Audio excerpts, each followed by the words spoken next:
ஆனால் இதை நீயே பார்ப்பாய். மிக விரைவிலேயே அவள் என்னிடம் வருவாள்.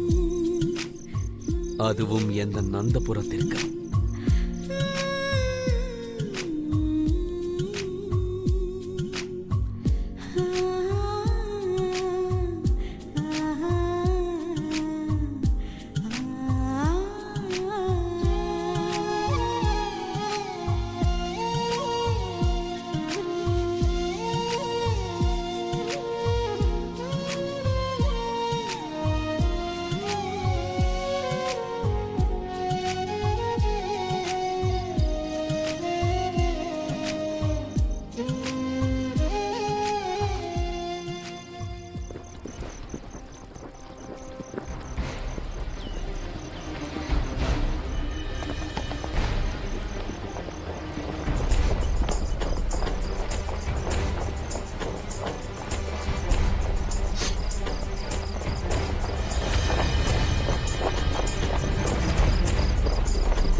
சக்கரவர்த்தியாருக்கு வெற்றி உண்டாகட்டும். மகா மந்திரியார் தங்களை தேடுமாறு கட்டளையிட்டார். அந்த அல்லாவுக்கு நன்றி, தாங்கள் நலமாக உள்ளீர்கள். தங்களின் உத்தரவுக்கு தயாராக உள்ளோம் ஷகன்ஷா.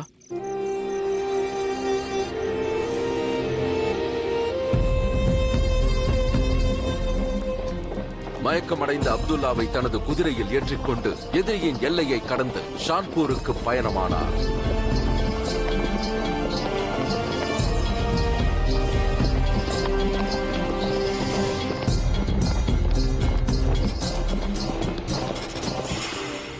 நான் ஜலாலை சந்திக்க சென்றிருந்தேன்.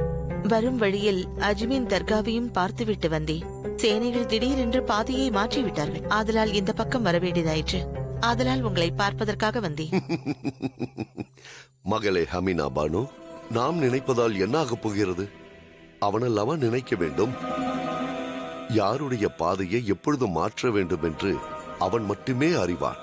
அவ்வாறு என்றால் ஜலால் எப்பொழுது மாறுவான்? இஸ்லாம் அன்பு நெறியை பரப்பும் மதம். அனைவரும் எவ்வாறு சேர்ந்திருக்க வேண்டும் என்று கற்றுக் கொடுக்கிறது. இவ்வாறு இருக்கும்போது ஜலால் மனதில் ஏன் அந்த அன்பு இல்லை? ஏன் அவன் மனதில் கருணை இல்லை? நம் மதத்திற்கு அவப்பெயர் ஏற்படுத்தும்படி அவன் ஏன் நடந்து கொள்கிறான்? மகளே, மதங்களோ அன்போ அல்லாஹ் கொடுத்த வரங்கள். அந்த அல்லாவின் கருணை யார் மீது விழப்போகிறது என்று யாருக்கும் தெரியாது. அது அல்லாவுக்கு மட்டுமே தெரிந்த ஒன்று. ஆனால் அந்த ஒரு நாள் நிச்சயமாக வரும். அன்று அவன் புரிந்து கொள்வான், அந்த அல்லாஹ் அவனை அன்பு பாராட்டவே அனுப்பியுள்ளார் என்று, வெறுப்பை பாராட்டுவதற்கு அல்ல என்று. இவ்வளவு மாற்றங்கள் ஏற்படுமா? மாறப்போவது ஜலால் மட்டுமல்ல, அவன் மற்றவர்களின் எண்ணத்தையும் மாற்றப் போகிறான். இந்த இந்து தேச சரித்திரத்தையும் மாற்றப் போகிறான். வாழ்க்கைக்கு புது அர்த்தத்தையும் உண்டாக்கப் போகிறான். ஒரு செஹின்ஷா பெற்றிருக்கும் சக்தியை விட பெரிய சக்தி எது என்று அவன் புரிந்து கொள்ளப் போகிறான். அன்பு என்பது மிகப்பெரிய சக்தி என்று புரிந்து கொள்வான். பகிர்வதால் மட்டும்தான் அன்பு வளரும் பகிரவர்களே. ஆனால் ஜலாலோ வெறுப்பை மட்டுமல்லவா படர செய்கிறான்? படரச் செய்வான், வெறுப்பை அல்ல, அந்த அன்பை. அப்பொழுது நம் ஹிந்துஸ்தானும் நம் மதமும் ஒவ்வொரு மனிதரும் ஜலாலுதீன் என்ற பெயரை போற்றுவார்கள். ஒரு சில சமயங்களில் மனிதர்கள் மேலே எழுவதற்கு அவன் கீழே விழ வேண்டியிருக்கிறது. என் கணிப்புப்படி அவன் அந்த கட்டத்தை கடந்து கொண்டிருக்கிறான். நீயும் பார்க்கத்தான் போகிறாய். அந்த நாள் வரும்பொழுது அவன் கீழே விழுந்து மேலே எழப்போகிறான். எவ்வளவு எழுவான் என்றால், அந்த சந்திரனும் சூரியனும் இருக்கும் வரையில் ஜலாலின் புகழ் ஓங்கி இருக்கும். ஆமீன். சும்மா ஆமீன்.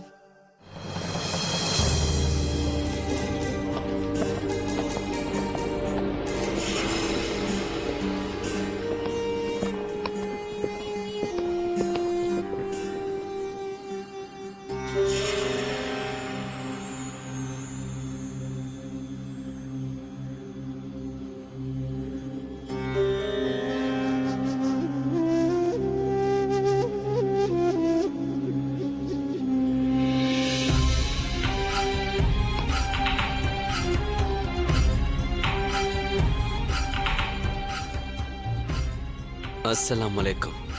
வலைக்கும் சலாம்.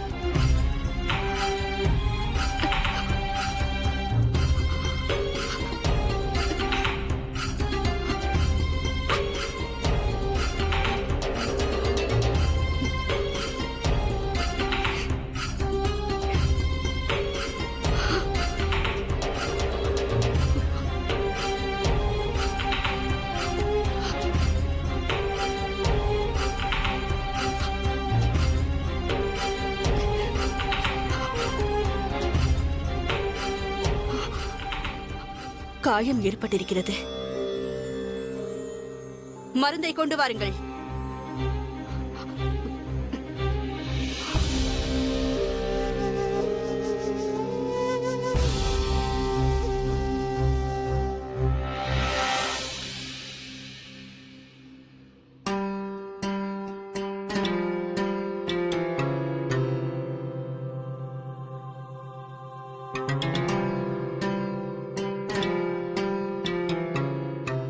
தாங்கள் இங்கே?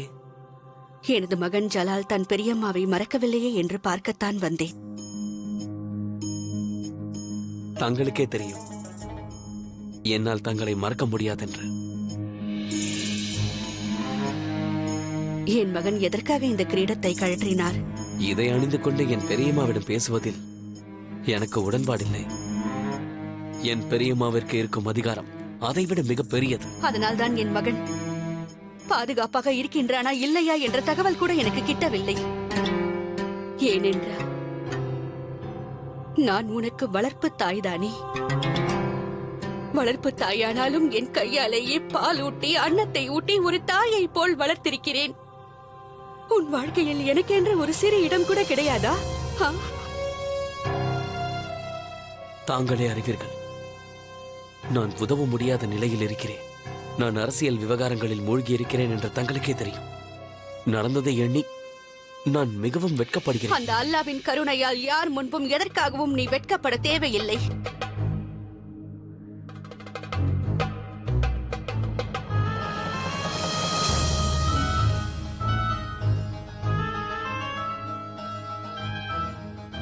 அப்போது உனக்கு 14 வயது ஜலால். முதன்முறையாக காயம்பட்ட பொழுது நான் உனக்கு இவ்வாறுதான் வைத்தியம் செய்தேன். காயம் ஏற்பட்டதெனவோ உன் உடலில் ஜலால், ஆனால் வலியை அனுபவித்தது என் இதயம். ஆனால் அந்த வலியை நான் வெளியே காட்டிக்கொள்ளவில்லை. ஏனென்றால் இந்த உலகத்திலேயே உன்னை பெரிய சக்கரவர்த்தியாக்கி பார்க்க வேண்டும் என்று ஆசைப்படுகிறேன்.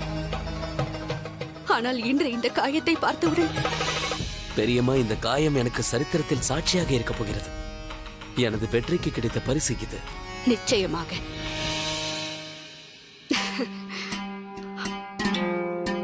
இம்முறை இது என் மகனுக்கு வலியை ஏற்படுத்தலாம். வலியா?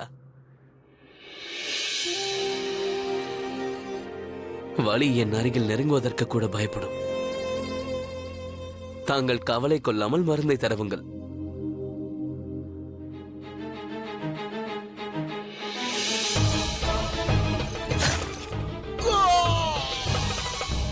ஜஹீரின் விஷயத்தில் பெஹ்ரம் கான் செய்த கொடுமையை கூடிய விரைவில் ஜலாலுக்கு நான் தெரியப்படுத்தியே ஆக வேண்டும். ஆனால் எவ்வாறு சொல்வது?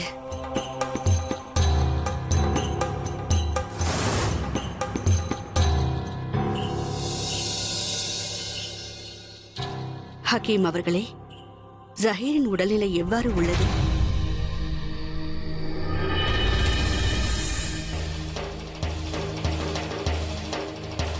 ஜாஹிருக்கு என்னவாயிற்று? கூறுங்கள் பெரியம்மா, ஜாஹிருக்கு என்னவாயிற்று? ஜலால், அது இப்பொழுதே கூறுங்கள். அதனை நீயே சென்று பார்த்தால் சரியாக இருக்கும் ஜலால்.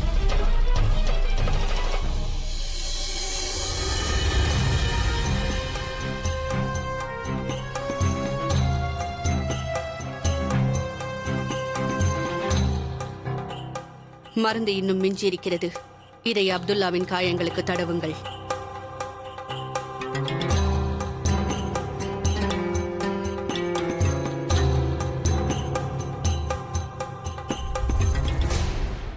ஜஹீர்,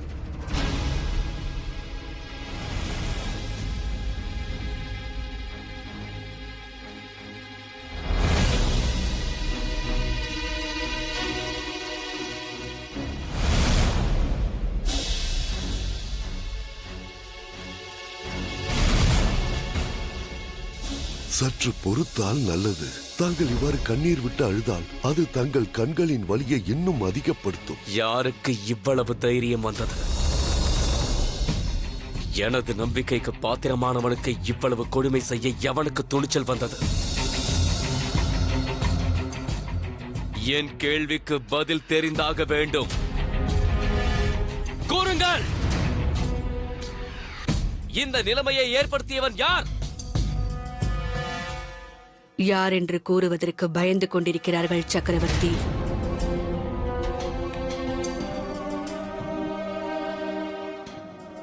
யார் அது?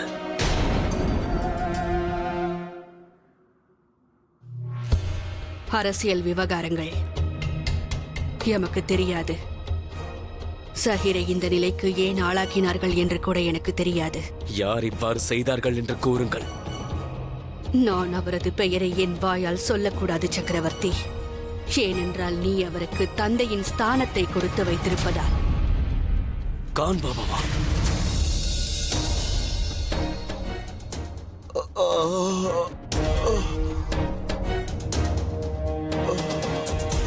சஹீர், பொறுத்துக்கொள் சஹீர்.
எங்கு சென்றாய் ஜலால்? முகலாய சாம்ராஜ்யத்தின் தலைவன் 3 நாட்களுக்கு காணாமல் போவது மிகப்பெரிய விஷயம். அது உனக்கும் தெரியும் அல்லவா? உன்னை பாதுகாக்க வேண்டியது என்னுடைய கடமை. இவ்வாறு என்னிடம் தெரிவிக்காமல் நீங்கள் வெளியில் செல்வது மிகவும் ஆபத்தான விஷயம். உனக்கு ஏதாவது ஒன்று நேர்ந்திருந்தால் என்ன செய்வது?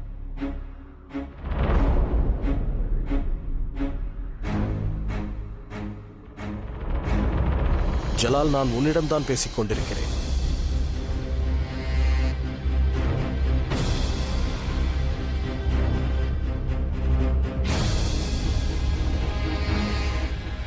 நான் உங்களை என் தந்தையாக நினைத்ததால் தான் இது நாள் வரை நான் உங்களை எதிர்த்து எந்த கேள்வியும் கேட்டதில்லை. ஆனால் நான் இன்று தங்களை ஒரு கேள்வி கேட்க வேண்டும் என்று நினைக்கிறேன் மந்திரியாரே. நான் ஒரு சக்கரவர்த்தியாக தங்களிடம் இந்த கேள்வியை கேட்கிறேன். தாங்கள் எதற்காக ஜஹீரை குருடனாக்கினீர்கள்? அவன் செய்த தவறுக்காக நான் தவறு? உன்னுடைய பாதுகாப்பிற்காக அவனை நியமித்திருந்தேன். நீ சென்றது கூட அவனுக்கு தெரியவில்லை. அவன் அதை பொருட்படுத்தவும் இல்லை. ஆகவே காணாத அந்த கண்களை பறித்தோம். இப்படி ஒரு காவலாளி முகலாய சாம்ராஜ்யத்திற்கு தேவையில்லை. ஆகவே அவனுக்கு விடை கொடுத்தோம். அவன் எனக்கு எவ்வளவு விசுவாசமான சேவகன் என்பதை தாங்களே அறிவீர்கள். நான் தான் அவனை தவறு செய்ய தூண்டியவன். அன்று நான் செல்வதற்கு அவன் ஒப்புக்கொள்ளவில்லை. தாங்கள் நான் வரும் வரை காத்திருந்திருக்க வேண்டும். இது தாங்கள் செய்த பெரிய தவறு. நான் செய்தது அவ்வளவு பெரிய தவறு என்று நீ கருதினால், இதோ இருக்கிறது என்னுடைய வாள். இந்த வாளை கொண்டு என்னுடைய கண்களை பறிக்குமாறு உன்னை வேண்டிக் கொள்கிறேன். நீ என்னை தவறாக எண்ணியதில் எனக்கு எந்த வருத்தமும் இல்லை. முகலாய சாம்ராஜ்யத்தின் தலைமையை பாதுகாக்க வேண்டியது என்னுடைய தலையாய கடமை என்று நான் எண்ணுகிறேன்.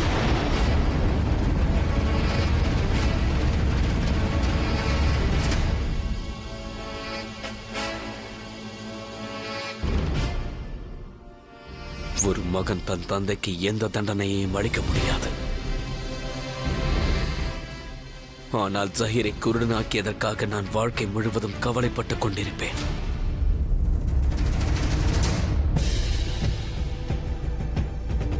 இங்கு வந்து பார்த்தால் சக்கரவர்த்தியினுடைய விசுவாசிகளை தாங்கள் கொன்று குவித்துக் கொண்டிருக்கிறீர்கள். தாங்கள் அரசியல் விவகாரங்களிலிருந்து விலகி இருப்பது அனைவருக்கும் நல்லது. விலகப் போவது தாங்கள்தான். சக்கரவர்த்தியின் விசுவாசிகளை கொன்று கொண்டிருந்தால் அவ்வாறுதான் நடக்கும். இந்த விஷயத்தை பெரிதுபடுத்தியது அந்த மகாமாங்காதான் என்று நான் நன்றாக அறிவேன். ஆனால் பெஹரம் கானின் வார்த்தைகளுக்கு கீழ்ப்படியாமல் இருந்தால் முடிவு இதுவாகத்தான் இருக்கும்.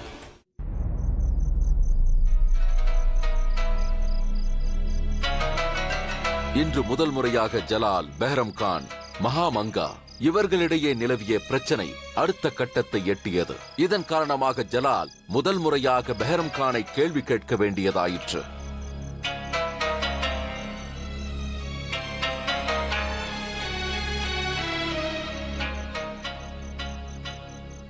அஸ்ஸலாம் வலைக்கும்.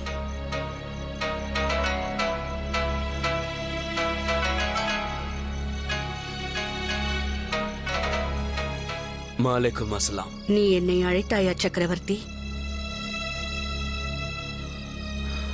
சக்கரவர்த்தி இல்லை, ஜலால் என்று கூறுங்கள் பெரியம்மா. என்ன விஷயம் ஜலால்? ஒரு கேள்வி என்னை கரையானை போல் அரித்துக் கொண்டே இருக்கிறது. என்னால் அதை தனியாக எதிர்கொள்ள முடியவில்லை. உன் கவலை என்னவென்று எனக்கு தெரியும்.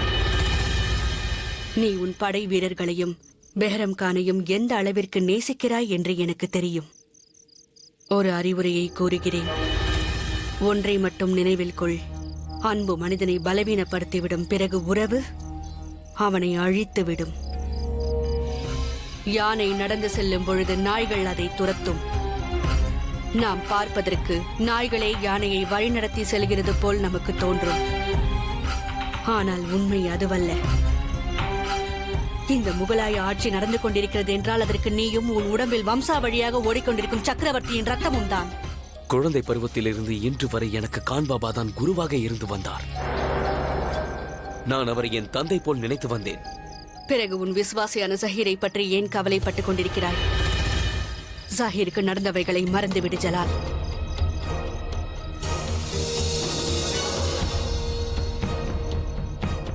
இந்த தேசம் உன்னையே நம்பிக்கொண்டிருக்கிறது ஜலால். உன்னை மிகவும் விரும்புகின்றது. நீ எடுக்கும் ஒவ்வொரு முடிவுகளின் மீதும் நம்பிக்கை வைத்திருக்கிறார்கள். ஆனால் யாரோ செய்யும் தவறுக்காக அந்த நம்பிக்கை எனும் கோட்டையை உடைத்து விடுவது நல்லதா? உன் மீது மக்கள் வைத்திருக்கும் நம்பிக்கையை நீ காப்பாற்றியே ஆக வேண்டும். சரித்திரத்தை ஒருமுறை பார் ஜலால்.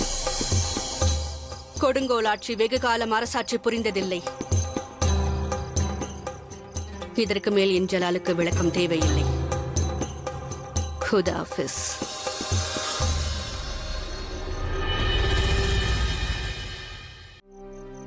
இது ஜலாலுக்கு தர்ம சங்கடமான சூழ்நிலை. ஒருபுறம் தந்தை போல் நினைக்கின்ற பெஹரம் கானுக்கு எப்படி தண்டனையை வழங்குவது, மறுபுறம் தன் தாய்க்கு ஒப்பான மகாமங்காவின் ஆலோசனையை எப்படி நடைமுறைப்படுத்துவது என்பது கடினமான இந்த கேள்விக்கு அல்லாவால் மட்டும்தான்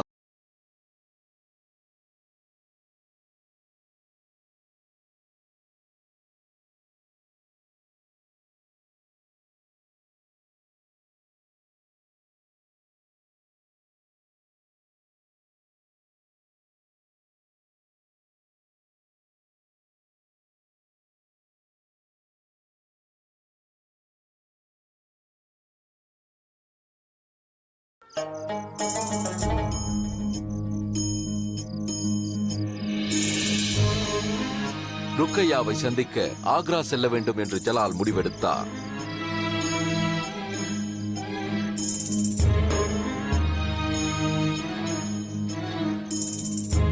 ஜஹீருக்கு இப்படி ஒரு கொடுமை இழைக்கப்படும் போது நீ எங்கிருந்தாய்? தங்களை தேடிச் சென்றிருந்தேன்.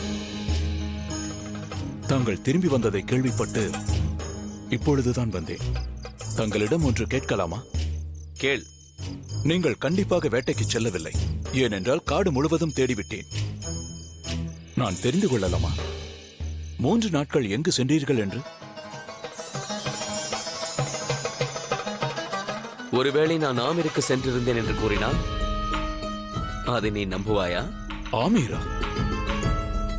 ஆனால் அது நம் எதிரிகள் ராஜபுத்திரர்கள் இடமாயிற்றே. அதனால் அதனால் அதனால் அதனால் ஒன்றுமில்லை. மன்னிக்க வேண்டும். தங்களை நான் இன்னொரு கேள்வி கேட்கலாமா? தாராளமாக. ஆனால் இந்த விஷயத்தை யாரிடமும் நீ கூறிவிடக் கூடாது. எனக்கு புரிந்தது. என் உடலில் உயிருள்ள வரை இதை யாரிடமும் கூற மாட்டேன். ஆமீரும் அதன் ராஜகுமாரி ஜோதாவும் அழகுக்கு குறை இல்லாதவர்கள்தான்.